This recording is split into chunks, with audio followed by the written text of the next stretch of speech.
Well, I mean, thank you so much for joining us. Really, really appreciate it. Really, really interested to hear what you've got to talk about. I think fascinating to hear. Like I said earlier, fascinating to hear from your perspective.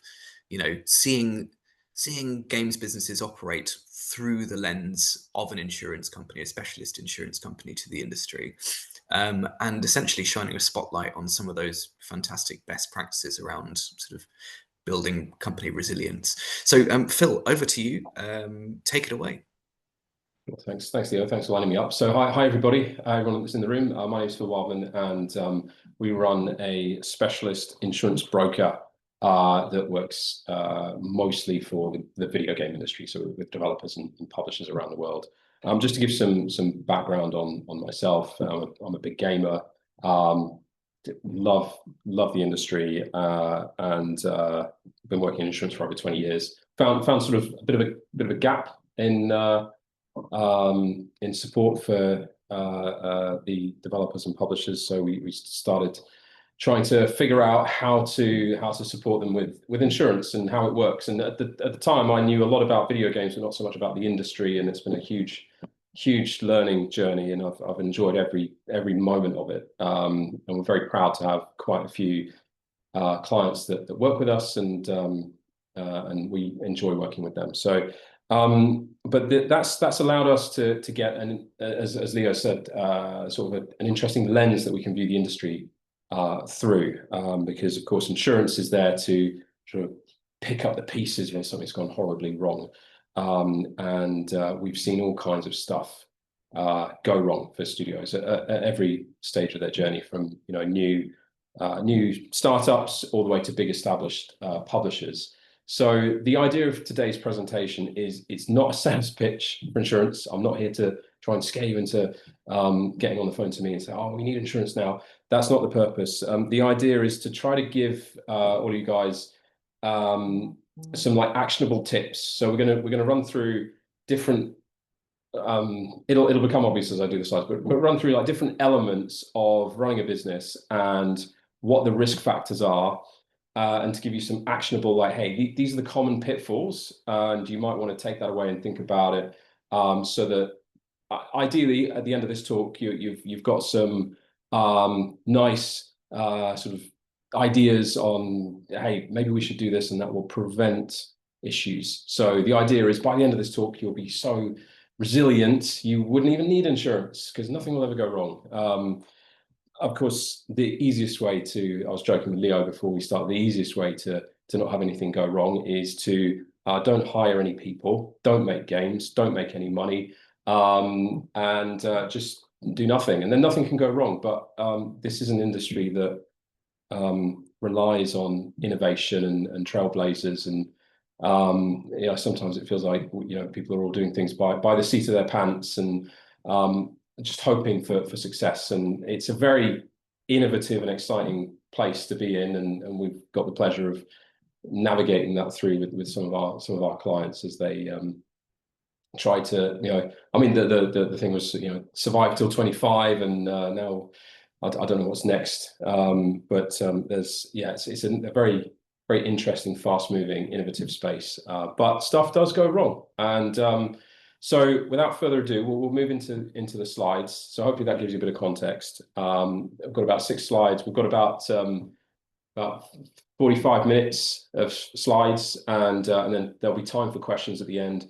But if anybody wants to pop something up in the chat, I've got it open down in my window, so I can answer questions at the end. But if it's super relevant to the slide that I'm on, I'll take some time and try to address it. So, oh no, is it not working? We tested this. No, it's working. Cool. Okay, so one of the big ones is staff, people. What can go wrong? Lots of things, really. But unless you're a solo developer doing everything by yourself, you may have staff and employees and people working for you. And there's all kinds of issues that come with that. So one of the more sort of frequent issues that we see, and it's I don't want to start the presentation on a negative, but there's been a lot of industry layoffs and struggles of the industry over the last couple of years. I'm sure we're all aware of that. And from a company perspective, and these, a lot of the advice I'm going to give today is from the company's perspective. How do you navigate that? So the sort of like the legal and sort of insurance aspects of this, the stuff that we see, generally their claims around employment tribunals where staff have been unfairly treated, and layoffs have been handled in the wrong way. The company culture could be toxic. And yeah, I'm a bit of an idealist, and I like to think, I know this isn't true, but I like to think that everybody has got the best intentions, when companies do layoffs, it's as hard for the companies as it is for the people. But if a lot of them are handled in the wrong way, you've got a company that's in crisis mode, they don't know what to do, and they go about it horribly, and that's not good for anybody. So in a couple of actionable tips I could give you is I mean, one of the first ones is making sure your employment contracts are robust. So this is where, I'm going to say this so many times throughout this talk, this is where using good lawyers or getting legal advice on this and making sure your employment contracts kind of address the nature of the work and what you're going to be doing. Try and avoid using ChatGPT for this. I know it helps. It's better than nothing. But a good employment lawyer will help you get robust contracts in place. The reason that you want to have a robust contract is if something happens down the line and there's a contract dispute, if you try to sort of foresee potential issues, and a lot of these lawyers out there, they've done this so many times before, so many other studios. So if you're in your newest studio, you might not have thought of everything. Go use an experienced employment lawyer, get some good contracts in place, so you're building a good solid foundation there. Also, in terms of onboarding your staff, having a sort of like an internal checklist. What I mean by this, and by the way, all these slides are designed so you can take screenshots and take this away. Hopefully, it'll stick it in your jaw. But having a standardized checklist. What I mean by this is a standard onboarding procedure where you go through things like making sure they've read the employee handbook. If you've got remote workers, making sure they've declared that their working environment is safe and good for them to work in. Making sure they've had some basic cybersecurity training, and making sure that they don't come into the building with a memory stick full of the source code from their previous company. That's again another sort of some people don't realize they're not allowed to do that. So having a good standardized onboarding procedure is good. Crunch is another big one. So this happens a lot in the industry, unfortunately, and I know that there's always a lot of pressure to hit milestones, get games out before another big release is coming. But you need to make sure that you're managing it fairly with your staff and that it's optional. You've got to be fair to people. Otherwise, you're going to run into issues, complaints, and potential sort of tribunals. So, I mean, I'm not going to name names, but there was a big studio up in Scotland recently that there's been an open letter from the staff there based on sort of working conditions. So, I feel like there's a lot of good talent there that it's a shame they're in that position. Maybe if they'd anyway, look, I probably shouldn't speak about that, but there's Leo's smiling at me. So try to avoid getting yourself in those kind of positions, and look after your staff as well. Well-being, making sure that there's things like employee assistance programs. So there's helplines, counselling lines, that kind of stuff. A lot of well, it's not. A lot of insurance companies do offer this if you're buying any sort of employee benefit programs. So if you're buying health insurance, medical insurance, there's often like helplines and counseling available as part of that. So definitely look into that. Some of these helplines are free and they're bundled in with stuff. So check into what you're buying and make sure that it's accessible to your employees as well. Some companies will buy this and they'll forget that this is all included. So do read through any of those documents that you may have had. And in terms of this is a slightly different risk. This is not so much about the working conditions, but more about key people in the business. Something to be very mindful of is if a lot of, especially if you're a smaller team, if a lot of the artwork is reliant on one person, or you've got a really key coder that is fundamental to getting the game to a state of release, you need to be thinking about those sort of single points of failure. What would happen if they got hit by a bus tomorrow? There is a type of insurance called key person cover, which can effectively, if something like that happened, it will cover the cost of getting a replacement in. But irrespective of whether you've got insurance or not for it, you need to be thinking about single points of weakness, single points of failure, and think about, well, look, if this person got a job somewhere else tomorrow, or got hit by a bus, or left, could we survive without that person? So again, you're building in that sort of resilience to the business. So short version is look after your staff and look for single points of failure, because your staff are so important to you. So moving on to the next slide. This is general compliance and regulation, super interesting. So being compliant with your game is, it sounds boring, to be fair, and a lot of this stuff can be confusing. GDPR, POPA. If you're doing anything in the gambling space as well, there's tons of regulation around this kind of stuff. In the games industry, loot boxes, I'm sure we're all familiar with loot boxes. Getting that right is super important, and being mindful of the different jurisdictions as well.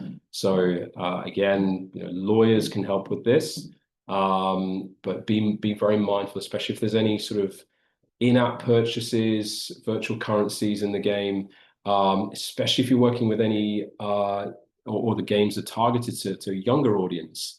Having proper age gating and age appropriate design is super important. The consequences of getting this wrong vary depending on the jurisdiction. But COPPA, for example, is Californian. I forget what it stands for, but there's a regulation in California that if you aren't compliant with, they can come and fine you. And there was recently one for SpongeBob Kitchen Adventures, where effectively there was in-app purchases, and all you had to do was basically hit yes, I'm over 18, and you're in. And the regulator felt that wasn't robust enough, so kids were just hitting the big green button without really reading it, and then they're in, and then they can use in-app purchases. They felt that wasn't adequate enough, and they fined them $500,000. And the law firm that I was speaking to on that, they managed to negotiate that down from an original fine of, I think, 2 million. But still, like $500,000 is quite a big hit to take. And the issue, what's interesting there is, the company's not even based in California, but the users were. So if you have users in California, you have to comply with Californian regulation. If you have users in Europe, you have to comply with GDPR. So there's all these different regulators that you have to consider when designing your games. So something to be very, very mindful of. And it's a good idea to just do a quick like gloss over this stuff early on into the game, because it's way harder to make these changes like a week before release. You're like, are we compliant?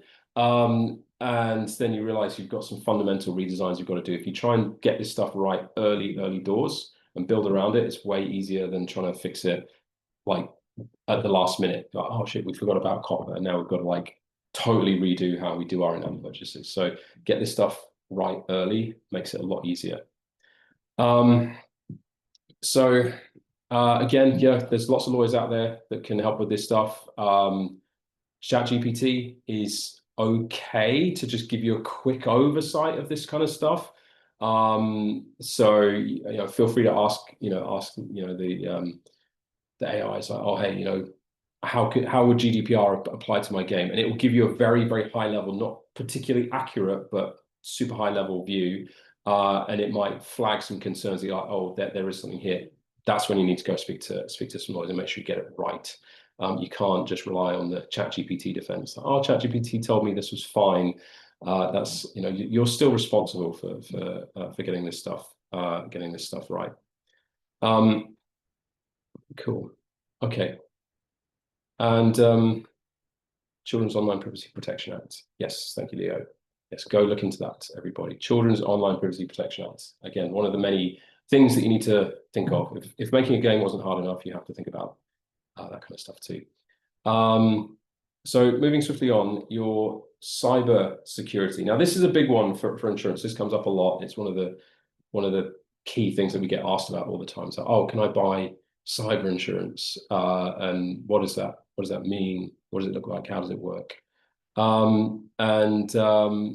It's your sort of cyber risk very much depends on what you're doing as a business. So if you're working on a first party game versus you're a co-dev studio versus you're a publisher, there's very different sort of exposures here. I'm going to talk a bit insurancy for this one because that's what I'm most familiar with, so bear with me.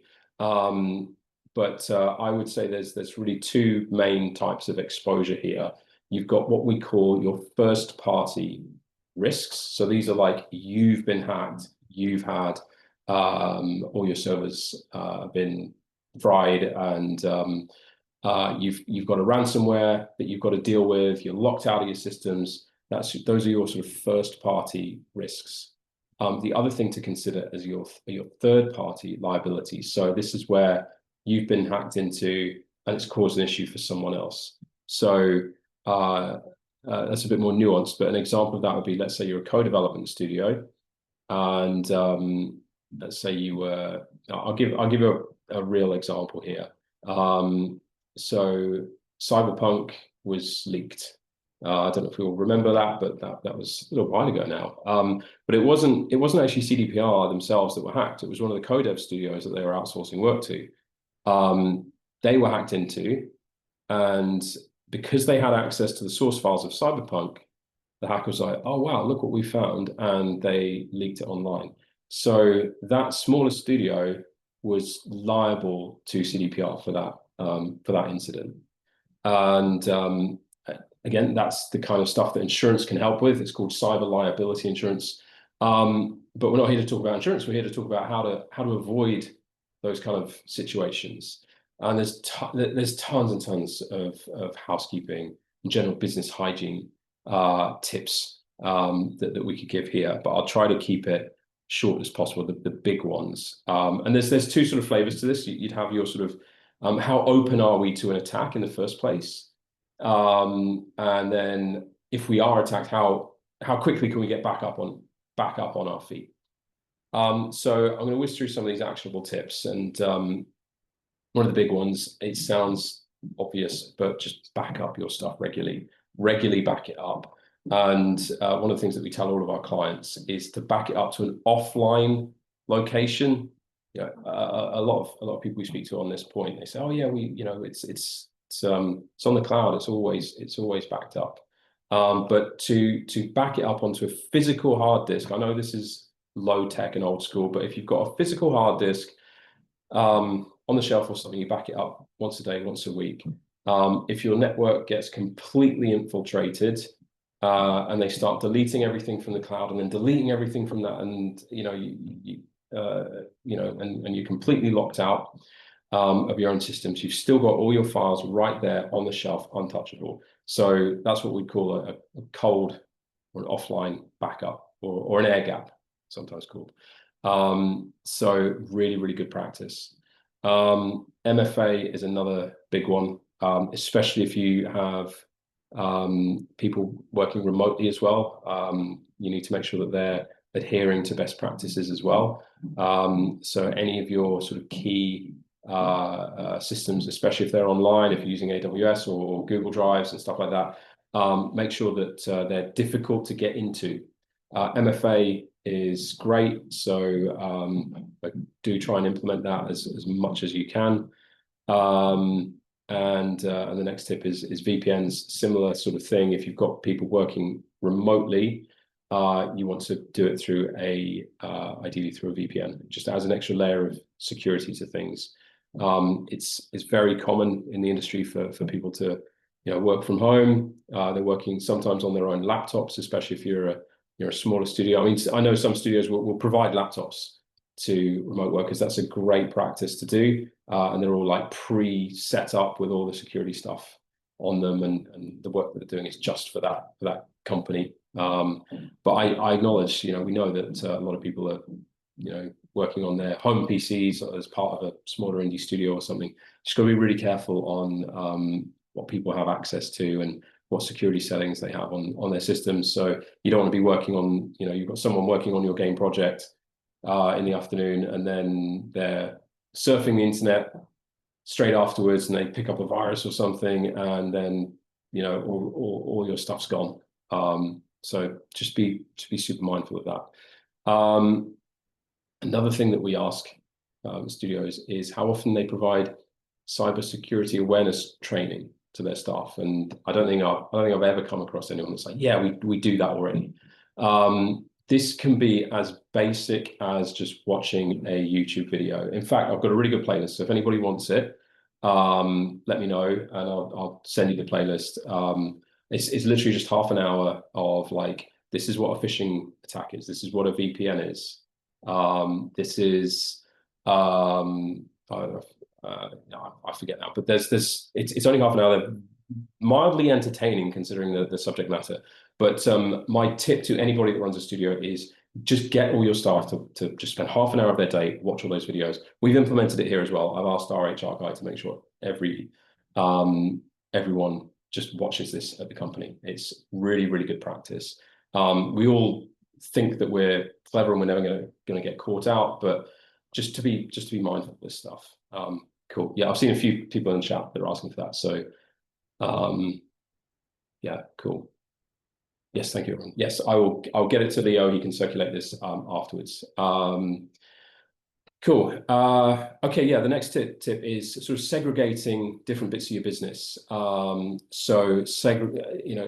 it's more about like ring fencing where you're doing work. So this is more a tip for sort of the bigger studios, but separating out your production team from the infrastructure team, also separate projects, especially if you're doing co-dev or work for hire. So if you're working with multiple clients, you really want to try and ring fence those projects as much as possible.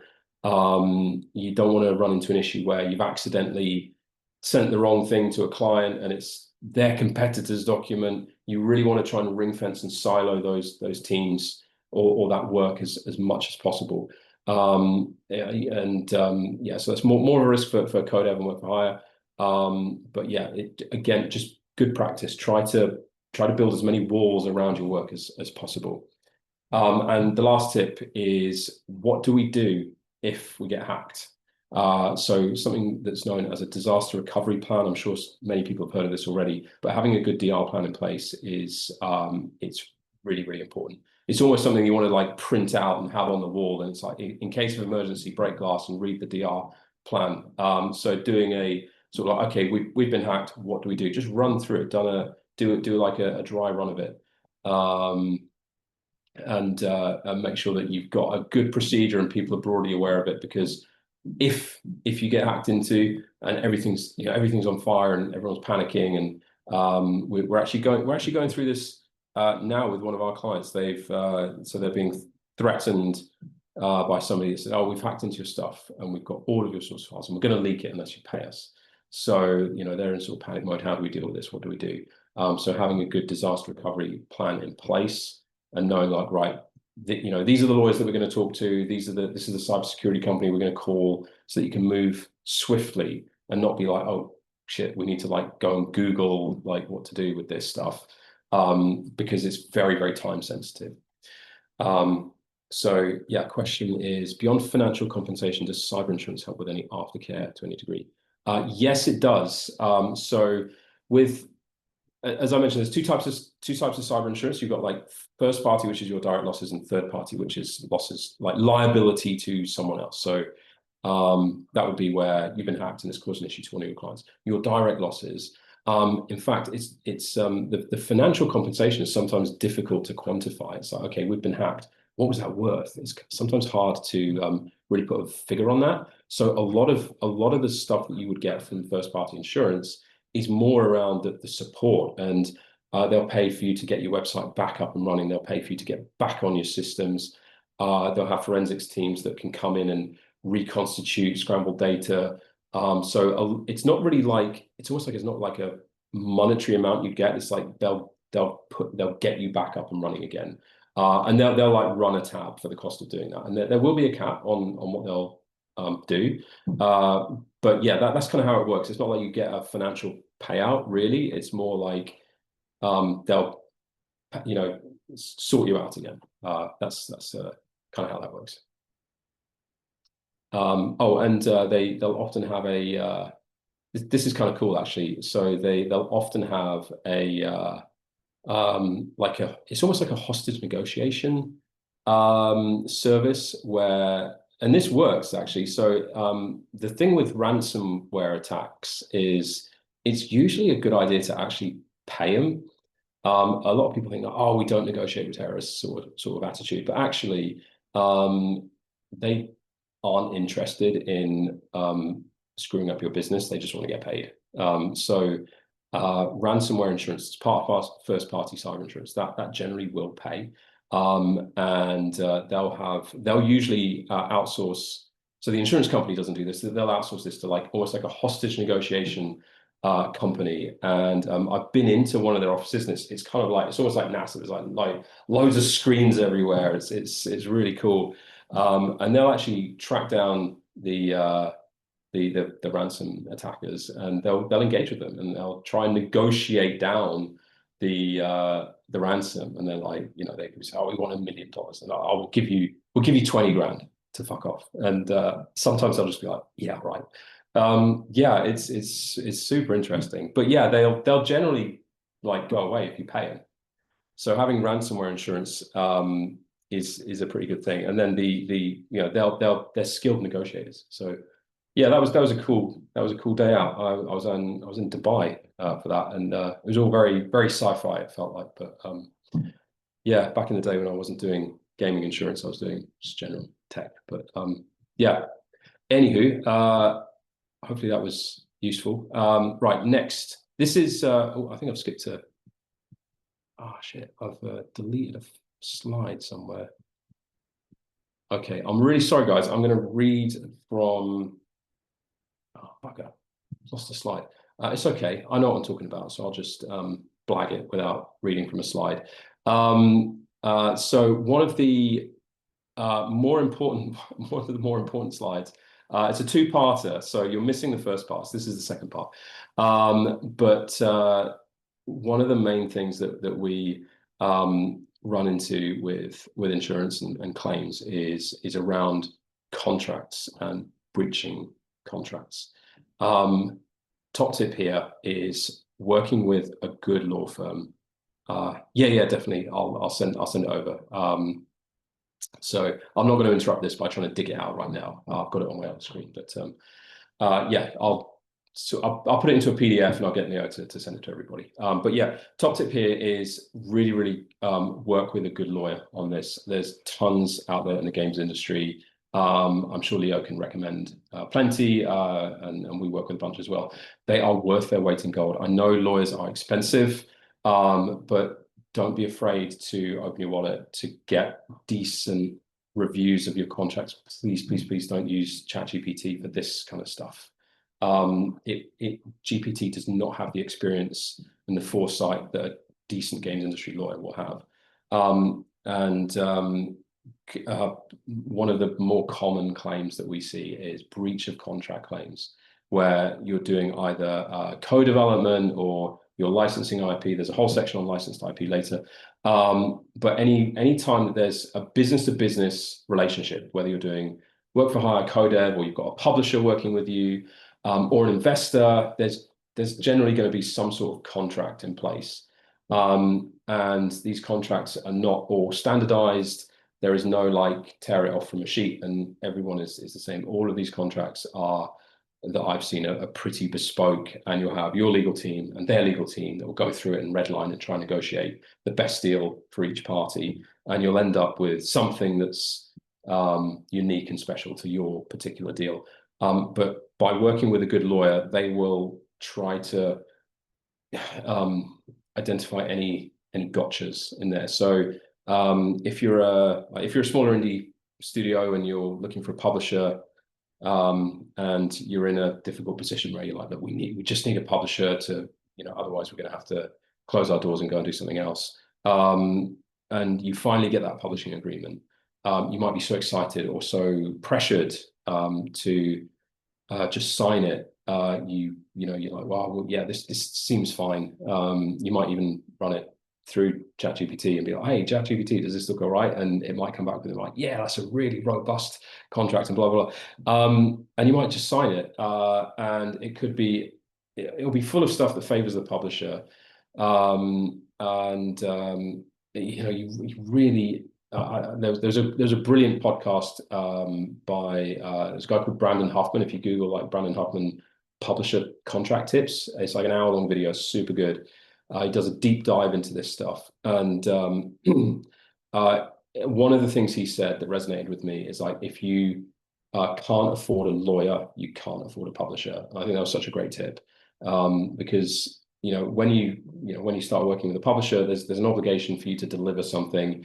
And yes, there'll be probably milestone payments, but if you sign up to something where you might be signing away the IP rights to your game, and that could be buried in there that you might not spot. Or what about things like, okay, they're publishing the game to be released as a game. What if you later on want to start to talk to Netflix about optioning it to make a TV series? Does the publisher get money from that, or do you get money from that?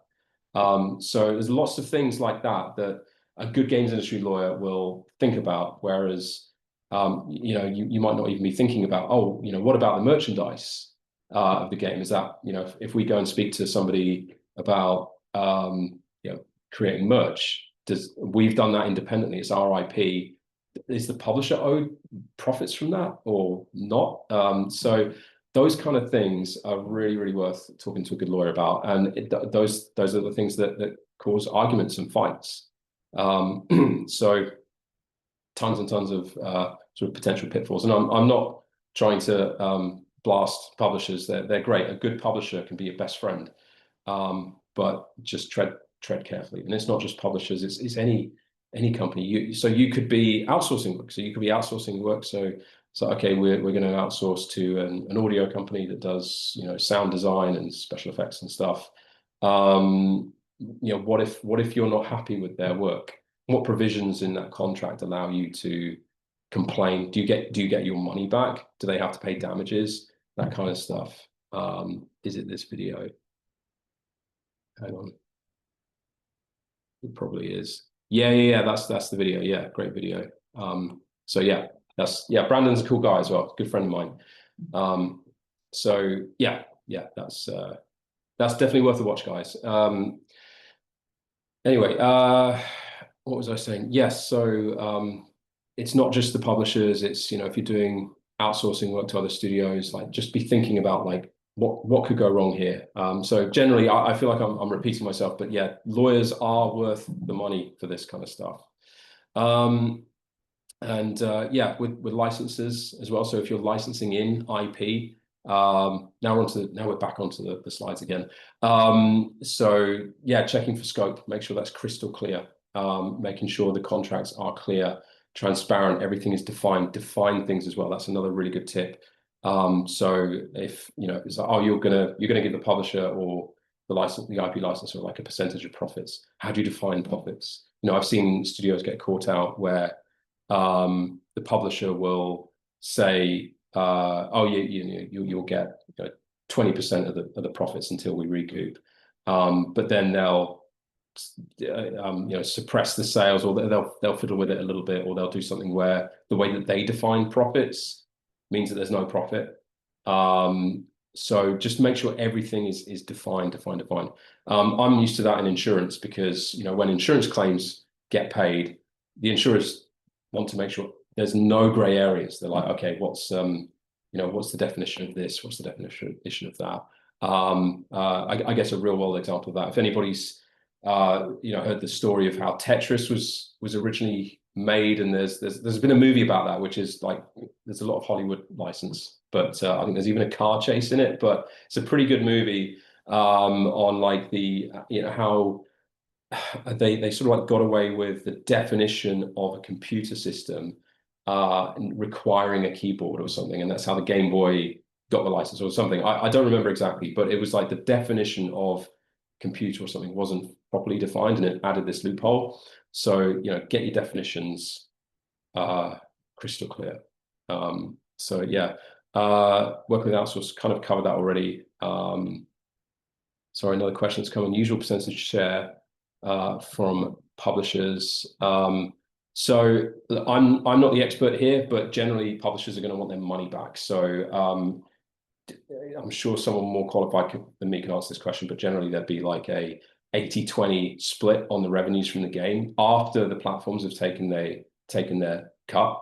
And again, that's another thing to consider. So we're going off topic a little bit here, but don't forget the platforms take a huge cut first.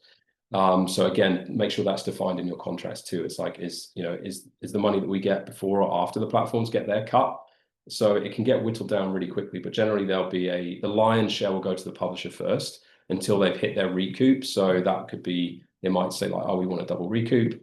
So if they've invested $1 million, they're going to get 80% of the revenues. You'll get 20% of the revenues of the net revs until they've hit their 2 million.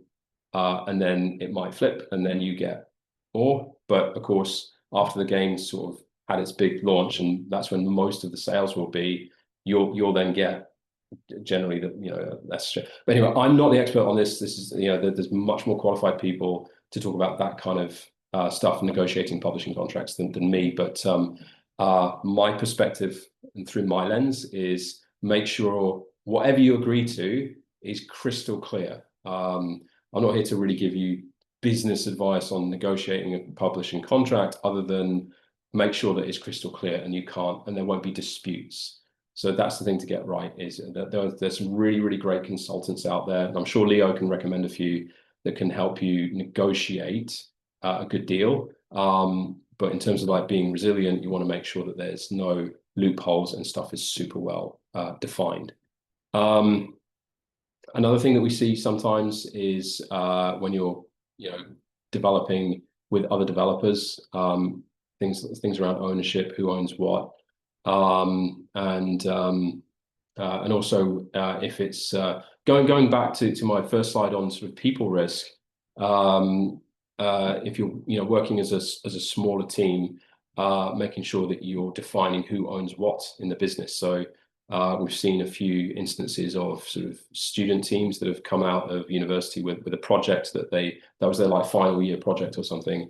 There was like 5 of them working on it, and they're like, oh, this is actually commercially viable, and they just start making it without stopping to think like, oh, okay, what if we're successful? What if this becomes the next viral hit? Who owns what? Who's done the most work? So it could be that one of the original team have gone off and got a day job somewhere else, and then this game's a big success, and then they come out the woodwork later and say, hey, that's I contributed to that, so I own 20% of it. And so those kind of contracts as well, contracts within your own. This is not just employment contracts. This is more who owns what in the studio. That's again another thing to get right. Again, lawyers are all over this kind of stuff, so they are worth paying for to get stuff right, because I have seen studios basically run into gridlock where there is no way to get out of a situation like that, and I've seen some really good games fail.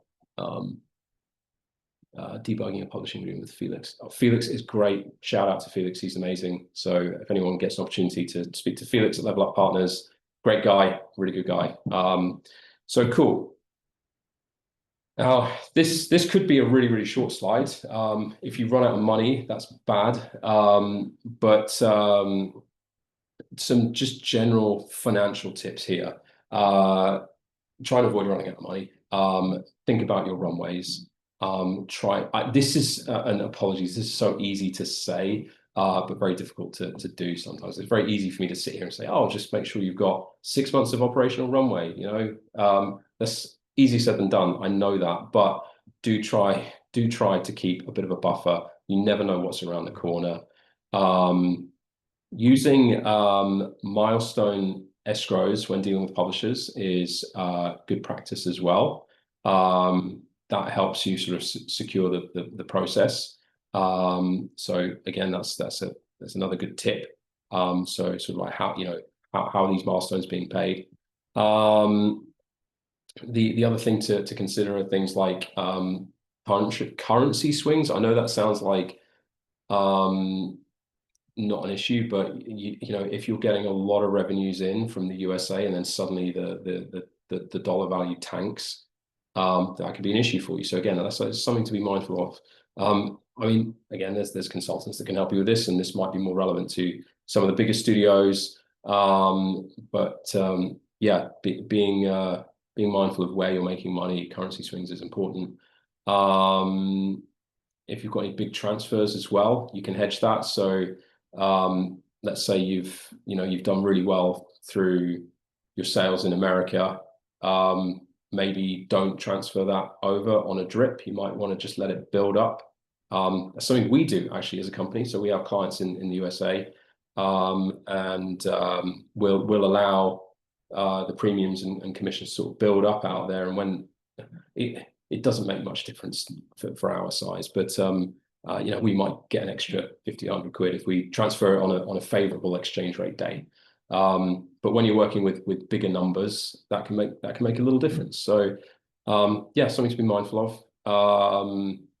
Expecting the unexpected as well. Having a bit of a war chest to fall back on in case the big one's obviously going to be for paying salaries. So you want to make sure you're never in a position where you can't afford the salaries. That's bad. So you might have been like, I know that everybody runs lean until the game releases, assuming that's your model. But yeah, game-breaking bugs on day one release, and not achieving the sales numbers that you were expecting, just expect the unexpected. So having some sort of buffer, again, very easy to say, but it really, really helps with that sort of resilience. This is another good tip. Credit checking your publishers and investors before signing. Know who you're working with. Do a KYC on them. You might meet someone that says, "Oh, we're gonna fund your game," and you've met them in a bar at GDC or something, and it all sounds great, but do you really know who they are? Do they have the funds? Do they have the means? I've seen investors that have invested in a game studio and they're smaller than the studio they're investing in, and you're like, how does that even work? So don't just assume that people will be able to pay what they say they'll pay you. Some of these investors, are doing it by the seat of their pants. So if you're picking a partner, an investor partner, don't just get seduced by, it's the answer to our prayers. Make sure you're making informed choices. Don't sign up with someone that can't deliver. That's bad news. Staff wages, they're a big overhead. So in terms of being resilient as a studio, trying to be as flexible as possible on that stuff. So contractors are easier to scale up and scale down. You might want to consider maintaining a core team, and then for additional work as and when required, you could use contractors to scale up quickly. If you hire and employ people, and then it's always harder to sort of scale down a business without doing mass layoffs, which are not good for anybody. So yeah, keeping a sort of a flexible, agile workforce helps you with industry changes. So yes, cool. Okay, we're getting through this. We've got a couple more slides left, and we don't have tons of time. So onto something quite interesting: licensed IP. So I was at the Brand Licensing Expo in Europe a couple of weeks ago, and there's so much interesting stuff out there to be licensed. You're walking around there and it's like this, the Smurfs are trying to license their stuff, and you've got Hasbro, and you've got all these massive brands out there that are like, hey, you're making a game, why not put the Smurfs in it? There's a good argument to doing stuff like that, because you could have a really good game, but you know, if you work with a well-known brand, you've suddenly got a ready-made fan base there. So if you did a game with the Smurfs in it, then all the people that like Smurfs are going to be like, yeah, shit, let's play this game. That sounds great. But it comes at a big cost. You're going to have to pay for it, and there'll be a contract in place, and that contract will probably ask you to get insurance. We see quite a few of those deals because of that. But you want to make sure that you're again, there's a lot of contract risk here, but you want to make sure that you're handling the IP correctly. Making sure if you're working with multiple different IPs, make sure you've got a central register. Make sure also that there's a clear chain of title. This is quite technical, but you want to make sure that whoever you're licensing it from, especially if you're using some sort of agency, that they themselves are allowed to license it to you. Sometimes that's not always obvious. Things like mods and fan art in your game. This is another common one. You want to have some sort of stuff on your website. I think Blizzard have got a really good one on their website. If you dig that out, on like how they handle fan art, where they basically say like, you're welcome to give us as much fan art as you want, but we own it. You're not going to get royalties for it. Even if you come up with a brilliant idea that we then act upon, we own that. So you want to have some sort of language like that on your website, because if let's say I did some really cool fan art and posted it on a forum and then submitted it to the developer, and then 6 months later that thing that I've designed pops up in the game, I could then say, hey, that's my IP. You've got to give me royalties now. Whereas if you had a disclaimer on the website that's like, anything that you submit to us, we own it, then you prevent that. So just be mindful of fan art. So yeah, I think Blizzard's website is buried in the legal section somewhere. I've got a really nice sort of paragraph on there that basically says we own everything that you produce. So you could crib from that. Don't steal it. That's their IP, but you could crib from it. Cool. And again, like clarity on what you're able to include as well. So if you're licensing Indiana Jones, does that include Harrison Ford or not? So does that include his likeness? Because can it look like Harrison Ford or not? Don't just assume that you can. And sort of stuff like that. Make sure it's clear on what you're allowed to use and what you're not allowed to use. There's sometimes time limited deals as well. So I've seen this in a lot of mobile games where it's like, hey, we're doing a crossover week with Teenage Mutant Ninja Turtles, and you've only got the license for a week. That's super complicated because like if I buy some DLC with the Ninja Turtles, that's going to stay in my account. So that IP is still in the game long after that license deal has expired. So you've got to really look at the contracts to be like, okay, we're only allowed to sell that DLC, but at the end of that contract, do we have to then completely remove it from the game, or can people still access it and stuff like that? So, tricky thing to get right, just to be mindful of, and especially if you're working with like non-endemic IP. So, things like the Ninja Turtles, like that's it's a cartoon. It might have been a comic book originally, I don't know. But it's like their contracts might not be geared up for video games. Like they might send you the same contract that they would give a t-shirt manufacturer or toy manufacturer. They might not be familiar with the games industry. Again, like lawyers will help you with that. Stuff like DLC as well. So if you license IP, does that allow you to sell DLC that also includes it? And what about sequels? So you can get around like the IP being only licensed for one game by selling like a really comprehensive DLC that's basically a sequel. But again, like get a lawyer to help you with that kind of stuff. Honestly, I feel like I'm here trying to sell lawyers. I'm not, but they are really useful for a lot of this kind of stuff. Cool. Mindful of time, one last slide here, and then we'll open for questions. So group structures. This is something that can be really useful. So a group structure, for anyone that's not familiar, is when you have multiple companies that are all part of one group. You'll generally have what's called a holding company that sits kind of at the top, and then you have like separate companies that holding company will then own. And by doing that, you can ring fence a lot of your liability to specific legal entities. So you could have, let's say you can have like gaming company holding at the top, and then you have gaming company UK, and gaming company UK might just do codev, and then you've got gaming company France, and that does first party game development. You can also set up what are called SPVs, which are called special purpose vehicles, which are basically like companies for one purpose. And if you're doing one licensed game or licensed IP, you might want to just have an SPV just for that one deal. And that can also ring fence your liability. Another thing is, and this is a tool that we use a lot in insurance, setting up like certain entities to do different functions can make you more insurable because you're ring fencing something that we wouldn't normally do. So crypto, for example, we were working with a studio that generally anything to do with crypto is really, really difficult to insure.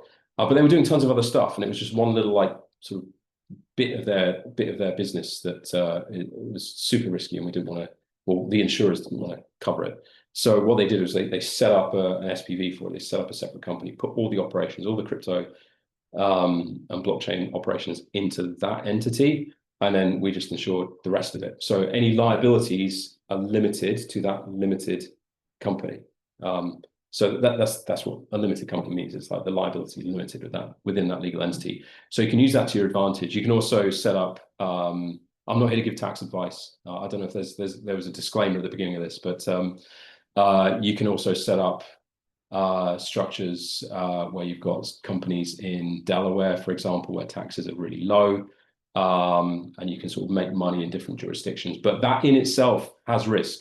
You don't want to get caught out by double taxation. You don't want to be caught out by things like transfer pricing, which is something that the UK is very hot on, where they don't like you doing that. The taxman does not like you trying to avoid paying tax. So just be very careful if you're going to do that stuff. Fraught with risk. So, but there's lots of upsides to getting it right. So again, I'm sure there's tons of consultants out there that can speak more fluently on this than I can, but just be mindful of the risks there. Cool. We're pretty much running out of time. We've got a little bit of time for questions. There's a few more technical bits here on M&A and international contracts and jurisdictional differences. But I don't think we've got time to cover that. But I'm happy to pick this up with anybody that wants to learn more afterwards. But yeah, are there any burning questions from the floor? Well, thank you so much, Phil. That was really, really interesting. I think it's definitely sort of covering an awful lot of ground. I think before anyone else, oh yes, pop your QR code up there. Before anyone else sort of jumps in, and please do if you have any other questions. I think from my perspective, I'd be because you've been doing this for quite some time. What are games companies starting to get right on from your perspective, and what are you surprised that they're sort of still struggling with? I suppose what is it? Is it those growing trends around sort of cyber, or is it actually some of the more basic elements that you're sort of seeing trends that for people that aren't necessarily as on the ball with from your perspective? That's a really difficult question to answer. What are game studios getting Sorry. right? I think that's unfair to us. I'm not but like there's so many different types of game company out there.